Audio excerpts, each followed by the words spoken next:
Hi, Ling. We had the Afterparty with Chosiam, the last parliament sitting. Now it's your turn. Thank you for having me. It's been a very long day and I will be at 18. Just as we were getting ready for the call, I was quickly munching away. You had a long day as well. I did. I spoke on the OSRA, which is the online safety one. I think this is something that is extremely meaningful. This thing about online harm, we have been talking about it for such a long time, actually over the past years. Of course, my most vivid memory of even talking about this was in 2014 when we debated the introduction of POHA, Protection Against Protection Against Harassment Act. And so I think we have come a very long way. I think generally by now, people recognize the impact of online harms on the physical, mental well being, even on the economy, trust within the society towards the system. So it's very far reaching. And if we see how technology has been evolving, new threats, new harms are also emerging. So a lot of things have to catch up as well. Actually, you've been working on this for some time, right? As you said, from 2014, as part of the GPC as an MP, you've made many speeches on these issues. I think it's a great bill. But how did you feel delivering this speech now that all the pieces are in place, and then you're there, and this is like what 10 years of work for you? About there, if you count so high as the starting point. Yeah. So like you've been thinking about this for 10 years, right? And then now all the pieces are in place, you see the legislation, and then you're just delivering the speech. I mean, like, how is that for you? Well, I think it feels like I just watch a baby grow up. Because I mean, the different pieces have been falling in place. I've spoken in most, if not all, of the relevant. I think most of the legislation. I've also seen some of them just being introduced. Um, I mean, Did you see this piece coming? Or like, I mean, did you know it was going to end up shaping like this? I think it's not surprising. It is something that is coming. I mean, the establishment of the OSC was something a bit slightly more unexpected, Is but the online safety commissioner. that's right, the office of the Online Safety Commissioner. So I think this one was slightly more surprising, but I guess we could see some of the signs coming in recent times. That then last year, But do you think it's a good idea? I think it's a very important move. It builds on the other pieces of legislation that are already in place. There are multiple out there. But this one, I feel that a few things. One is that it gives a clearer definition of what online harms are, the different categories. Online harms have been, debated or talked about for so long, but without a clear definition, enforcement can become quite difficult. So I think number one, clearer definition of that. Number two is that the establishment of the Office of Online Safety Commissioner, the OSC, this gives, enables interventions to be quickly put in place to remove or limit the damage that some of these harmful online content can cause to victims. Because while we have all the other legislations in place, it takes time for the procedures to run. And yet, the victims are already traumatized. You really want to be able to, have speed in taking action to contain or to remove these harmful contents to protect the victim while the due diligence, the due processes can run at the back end. So to me, this amendment, this OSRA today, really is giving very clearer definitions and also enabling speedy interventions. At the end of the day, I think what is really important is that OSRA is victim centric. It prioritizes the protection of victims. And if we talk about, the digital future, talk about a free society, when we are able to better protect the ordinary citizens, then everyone, everyone will then be able to enjoy that freedom to lead a free, full, and meaningful life. And so this is how I see OSRA enabling that. What's your takeaway of how the debate went? I think the debate was one that a lot of people spoke very passionately about. We all have our examples of people, real people around us in our constituencies having been subjected to online harm. And it has been many years coming, we've been talking about this.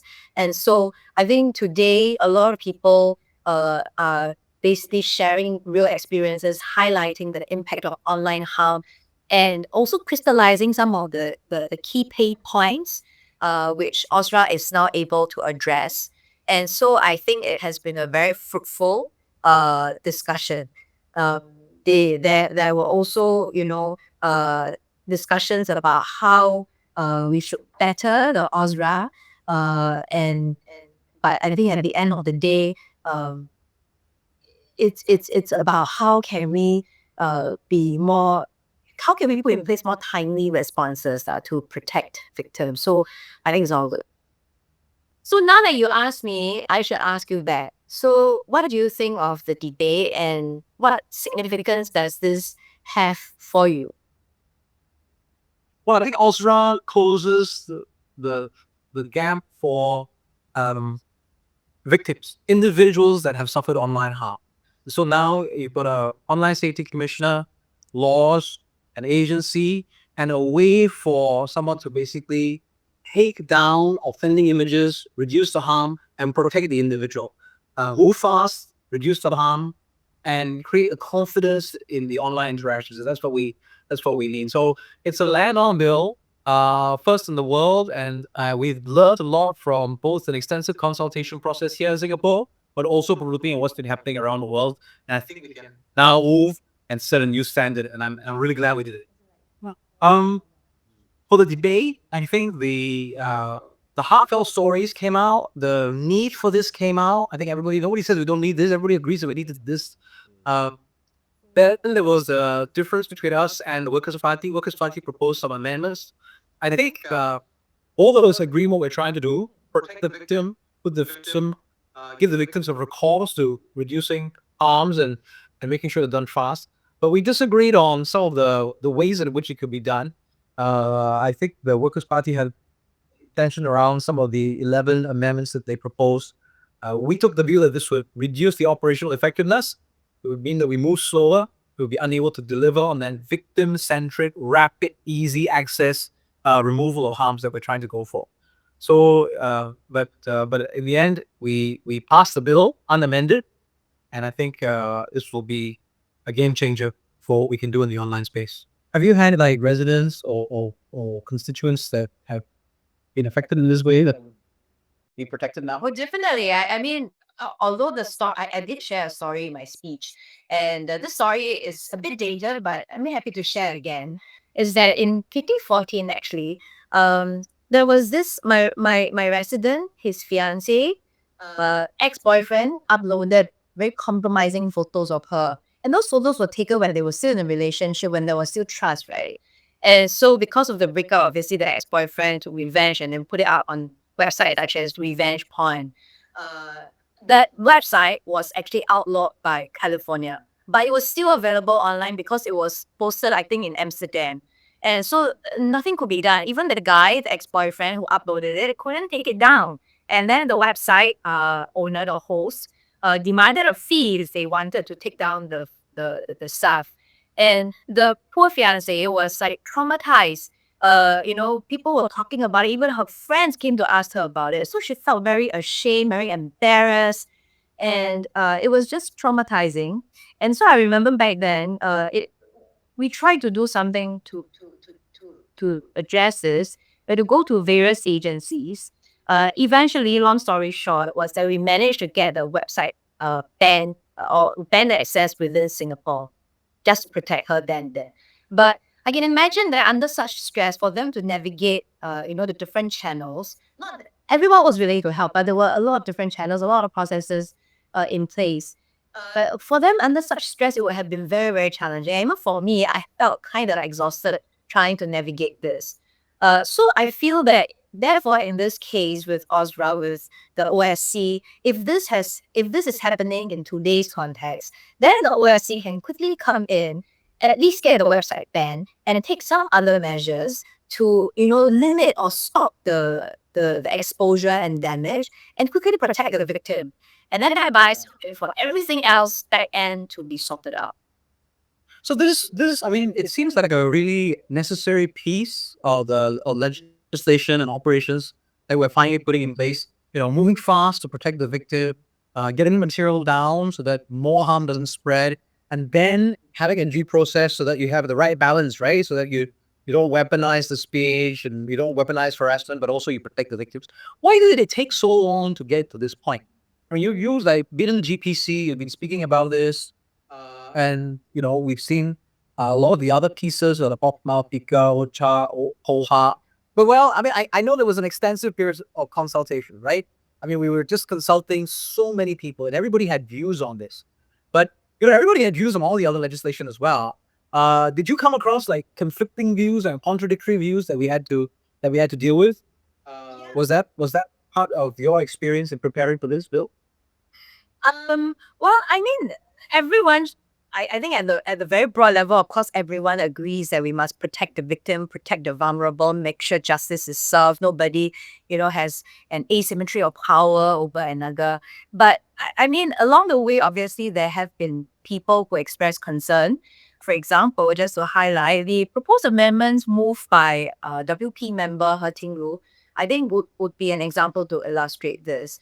So, as part of, I mean, overall, the proposed amendments, we understand the rationale. And even Min Jo also stated in a closing response that they're not fundamentally against the idea of this. But there's, of course, the practicality considerations.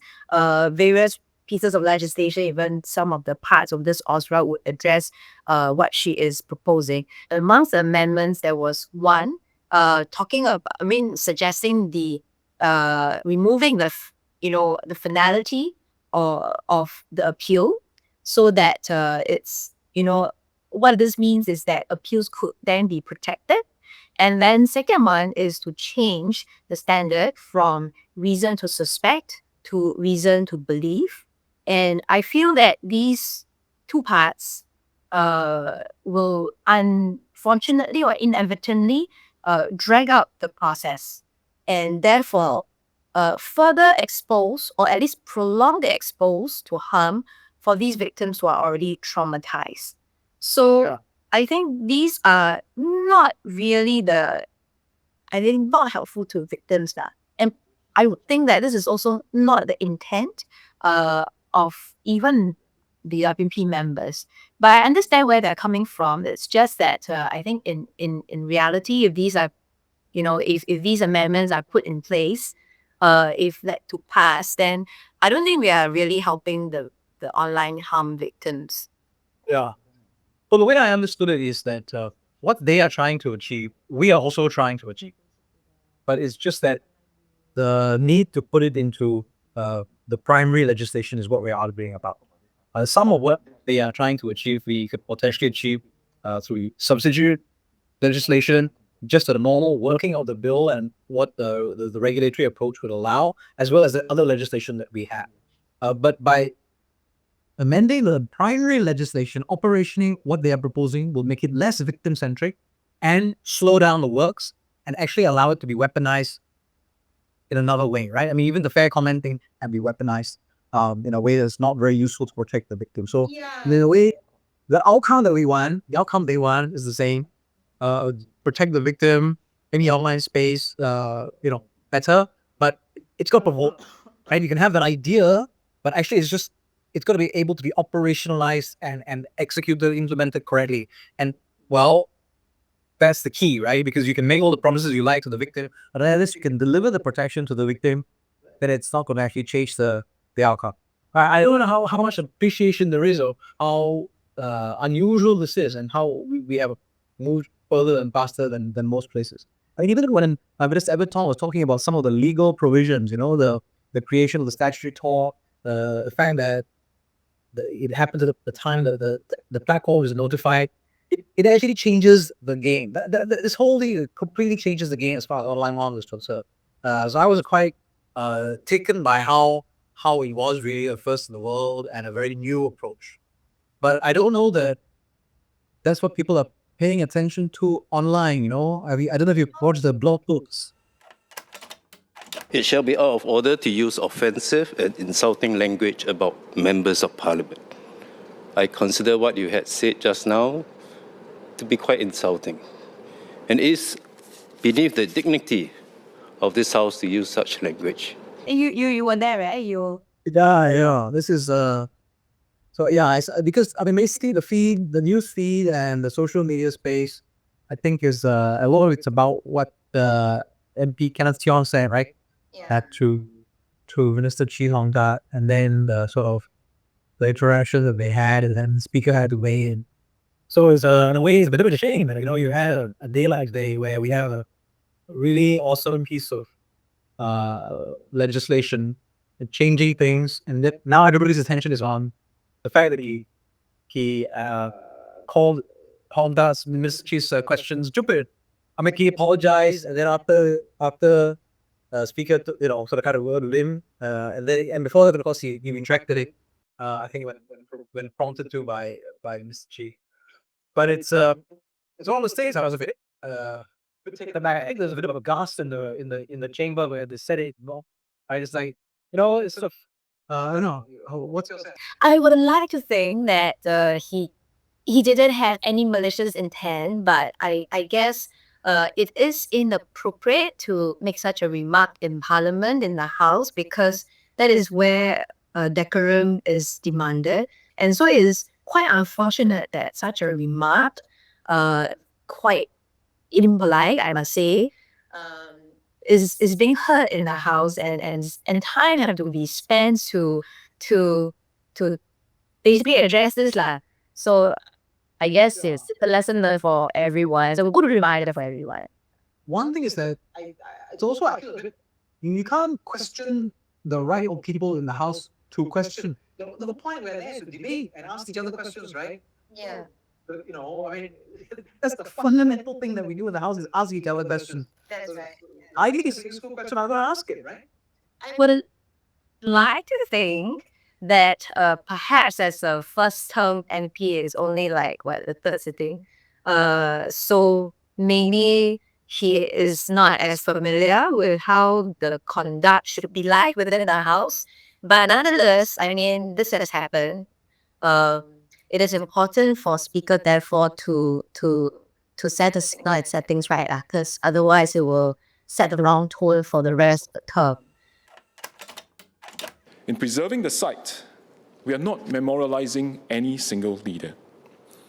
We are safeguarding the grounds where future generations can stand to understand where we came from, who we are, and what we overcame. Yeah. W.A. Oxley, what's your sense? We've now had a decision that we're first. I mean, rationally, I feel that it is important to have parts or something physical to remind us of the important historical moments that made us who we are. So, because if you don't see it, then very easily for people, because if you don't see it, you forget it, right? So it will be very easy for people to forget. So in this case, I feel that it is important and useful. But I also know that there have been some Singaporeans, including some of my friends, who felt quite emotional about this.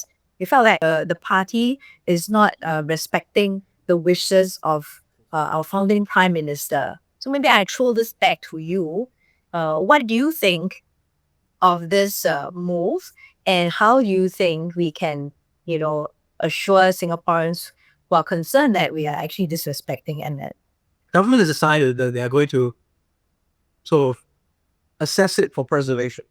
And I think one of the things to think about is that what would be respectful to the work that Mr. Lee Kuan Yew had put in together with all of those founding members of PAP and the people who took us into independence. And to kind of forget them would also be a disrespect, right? To kind of like I suppose, I don't know, allow the site to, my sense is to, if it became just like any other commercial mall or something. Well, my understanding is that it's not about the fact of it being his home or that he lived there. It's where our country's sort of independence movement, as it were. This was where they got together and then they argued and they debated and then they said, this is how we're going to, move towards an independent nation. And so it's about the site rather than necessarily the house or the fact that he lived there, and certainly not about the residential component where he and his family stayed. And that'll all be removed, if I understand what's being planned. So I think it's one of those subjects I think will evoke quite a lot of emotion, but in a way, its significance, if the generation today that kind of has it in living memory doesn't appreciate its significance, I'm not sure how we'll be able to then tell the next generation, the generation after that, when it's even more and more remote, about what the significance of the site was, that this is where people started planning for and working towards an independent nation. Each time a tragedy like Megan's occurs, we feel anger, sorrow, and regret. Whether we are members of society or social work professionals, we must work together and do our utmost to protect our children. Let us rededicate ourselves to protecting every child and vulnerable person. We had a huge number of questions. The report on the investigation into the death of Megan Khan. What's your takeaway from? I think, first of all, I must say that as a mother, this Megan Khan's case has been absolutely heartbreaking. Learning about the abuses that she was subjected to, and that and because of the delay in intervention, she lost her life. I think any person who have heard about this would feel really very sad. And so I think, after learning about the findings of the report, where, if I could characterize it, is to say that there have been multiple points of failures. And so having so many questions asked is necessary, because as elected members, we must find out what happened. We must ask, we demand answers, so that such tragedy does not need to happen again. And I believe that with so many questions asked, the answers given today, I think, give us insights to what happened. Minister apologizing, the POHs who, the political leadership also came out to take responsibility. I appreciate that. That they don't just, blame it on some officer, but they take responsibility. I think that's leadership. And also being very upfront and transparent about what went wrong, and therefore the measures that will be put in place to address, to improve, and to prevent. So I think these are all very important. But I think also going forward, it's that the agencies will have to see this through to make sure that we are constantly reminded. And I guess at the end of the day, if anything, this very tragic episode is a sharp reminder that every life matters, every case, even though there are many cases, but every case can involve a real human life, and that we really need to give our very best. And for the rest of us, whether it's the rest of the system or the rest of us, if there are things that we can do to create capacity, to give more support, we should. So, well, it's a slightly jam-packed sitting, but it's partly the whole end of the year, right? This is hopefully the last sitting of the year, so quite a lot of stuff we need to clear. And then, we'll have to bring the after party back in January, after the January sitting. Okay, thank you. Thank you.